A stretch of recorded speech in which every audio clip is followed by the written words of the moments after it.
செய்தியை பார்த்து வருகிறோம். மதுரை அருகே இளம்பெண்ணை பைக் ஏற்றி கொல்ல முயன்ற சிசிடிவி காட்சி வெளியாக இருக்கிறது.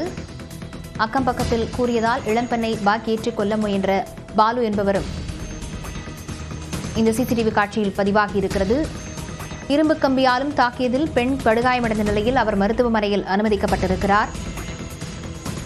பாலு மீது வழக்கு பதிந்துள்ள மேலூர் காவல்துறையினர் அவரை தேடி வருகின்றனர். மதுரை அருகே மேலூர் மலம்பட்டியில் இளம்பெண்ணை பைக் ஏற்றி கொல்ல முயன்ற சிசிடிவி காட்சி வெளியாகி இருக்கிறது.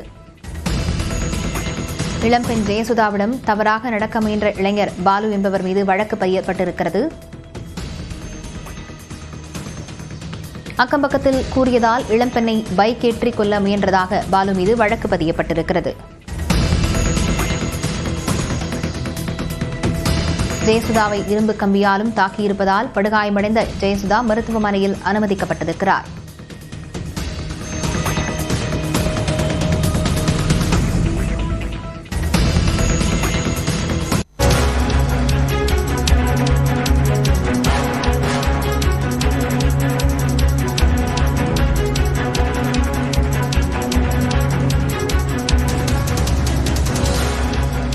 அண்மை செய்தியை பார்த்து வருகிறோம். எடப்பாடி பழனிசாமி மறதி நோய்க்கு சிகிச்சை பெறுவது நல்லது என அமைச்சர் MRK பன்னீர்செல்வம் விமர்சனம் செய்திருக்கிறார்.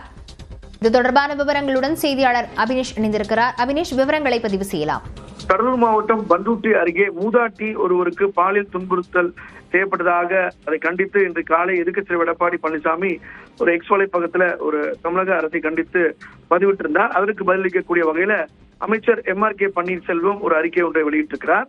குறிப்பாக இந்த விவகாரத்தை பொறுத்தவரை இந்த காவல்துறையினர் விரைவாக குற்றவாளி சுந்தரவேல் என்பவனை சுற்றி வளைத்து சுட்டு பிடித்துள்ளனர் என்றும் இந்த வழக்கில் வேறு யாருக்கும் தொடர்பு இல்லை என்றும் கூட்டு பாலியல் வன்கொடுமை நடக்கவில்லை என்பதும் விசாரணையில் தெரிய வந்துள்ளதாகவும் போலீஸ் விரைந்து செயல்பட்டு குற்றவாளியை கைது செய்துள்ளதை கண்டு பொறுக்க முடியாத எதிர்க்கட்சி எடப்பாடி பழனிசாமி வழக்கம் போல அவதூறுகளை அள்ளி வீசுகிறார் என்றும் அமைச்சர் தன்னுடைய அறிக்கையில குறிப்பிட்டிருக்கிறார்.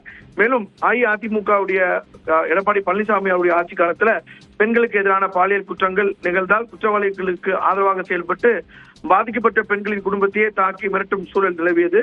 ஆனால் தற்போது உடனடியாக கைது செய்யப்பட்டு அதுக்கான விசாரணையை விரைந்து முடித்து தண்டனையும் பெற்றுக் கொடுக்கப்பட்டு வருகிறது என்றும் அமைச்சர் குறிப்பிட்டு காட்டியிருக்கிறார். அதே போல கடந்த அதிமுக ஆட்சியில் நடைபெற்ற சம்பவங்கள் எல்லாம் பட்டியலிட்டு ஒரு அறிக்கையை விரிவாக நீண்ட நெடிய அறிக்கையை கொடுத்திருக்கிறார்.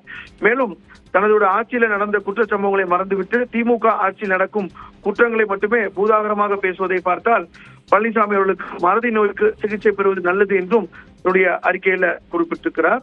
மேலும் பெண்கள் முன்னேற்றத்துக்கான பல்வேறு திட்டங்களை செயல்படுத்தி வரக்கூடிய தமிழ்நாடு அரசு எந்தவித பெண்களுடைய பாதுகாப்புல துளியும் சமரசமின்றி தமிழ்நாடு அரசு செயலாற்றி வருவதால் தான் இந்த இந்தியாவிலே அதிக பெண்கள் வேலைக்கு செல்லக்கூடிய மாநிலமாக தமிழ்நாடு திகழ்வதாகவும் அவர் பெருமிதம் தெரிவித்திருக்கிறார். லாவண்யா, விவரங்களுக்கு நன்றி அபினேஷ்.